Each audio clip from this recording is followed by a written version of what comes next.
Good morning, everyone. From beautiful Northwest Indiana. I know it has been a long time.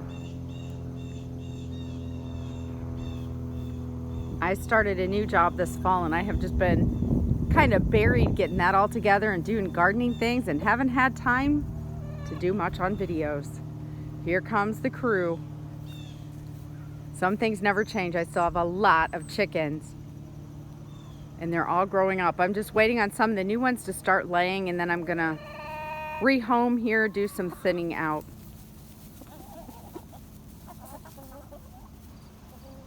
We're starting electric fence training with Lucy. I'm so looking forward to this. Hauling her around on a leash all the time has gotten really old. We're unfortunately still having a bit of the chicken chasing problem, and she got one last week. She didn't hurt it, but she definitely had that thing. They had a scuffle and she pulled some feathers. So we made the line to go between Steve's garage here. See that? About halfway back. So that Lucy can only go so far and cannot get back to those chickens. And the chickens can learn that that's where their spot is to go. So I'm hoping it keeps the chickens back in their area more and keeps her from chasing them as much. We'll see how it goes. Did I show you guys this yet? This is all that remains. We decided to tear down that addition after the weasels got in there. It was just so rickety and we decided just to cut our losses with it. So that is gone. And this little coop is one I've had, and it's gonna move up and possibly be a bantam coop. So far these little guys are doing just fine in the main flock, but I may separate them and put them in their own, depending on how that continues to go.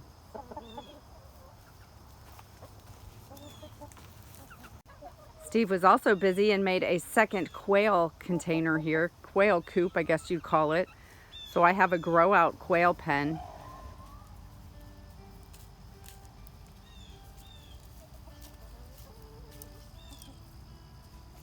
It's been a while since we just sat and watched some chickens in my videos, hasn't it?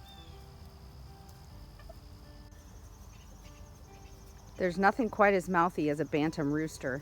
How many of you have those?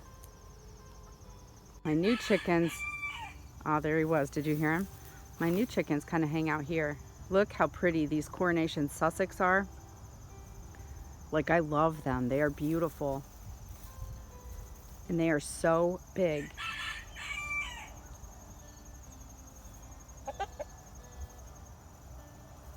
That lavenderish color that they have around their hackles and their tail is just beautiful on that white. And those pink legs, love them.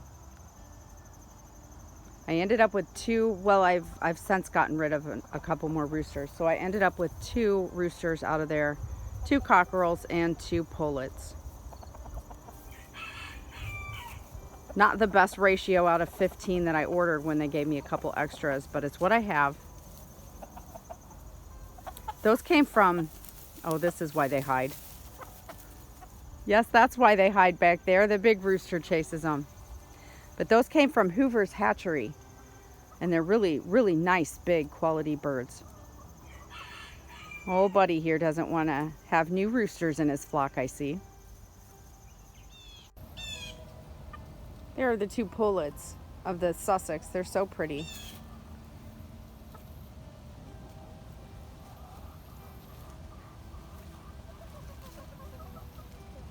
I don't know if you can see well, them close to the other ones. They're just a lot bigger than the rest. Beautiful. The garden is coming to a completely neglected end. It's too bad. Most of my tomatoes are already dead, but my peppers this year have done phenomenal. They have been the last couple years, but look at those banana peppers. I'm still eating the peppers and freezing them and dehydrating them. I just started my fall greens garden here. I hope that it has time to get going before it gets too cold. I dug my sweet potatoes yesterday. Wait till you see them. They did awesome this year. First, I need some help. These pears are rock hard. I can't remember what kind of pears I planted out here. I didn't write it down, which is the biggest mistake. So they're, you know, they're like yellow green. They have kind of a pinkish brownish tint to them in places. They're rock hard. Last year I picked them rock hard when it got cold and they just kind of rotted away. So does anybody know what these things are? How I do this? I picked a basket full and put them in the refrigerator. So I'm gonna put them in the fridge for like maybe a week and then let them out to see if that works. But I could take any advice anybody has on these pears, what to do with them, because wow, there's a ton and they are so very pretty and so big, but I don't know what they are and how to deal with them. The sweet potatoes filled these 2 baskets and that box pretty full. So here they are. This was out of 5 plants. I am really happy with this. I'll take it. And you may remember in the past, my potatoes would always be chewed up by voles, but this year was not the case. They just look really nice. I have plenty to make sweet potatoes for the holidays. I have plenty to eat. And I've got these nice kind of longer ones too. Usually those are really puny and don't have much to them, but this year they're pretty good. We must have had good sweet potato weather.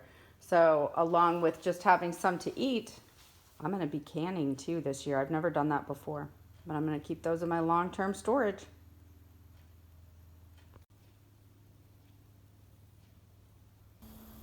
I hope you all are doing well. It's great to touch base with you, and I thank you so much for watching. I'll catch you the next time. Hobie, you want a cookie? Marty thinks he needs a treat every time the dog gets one.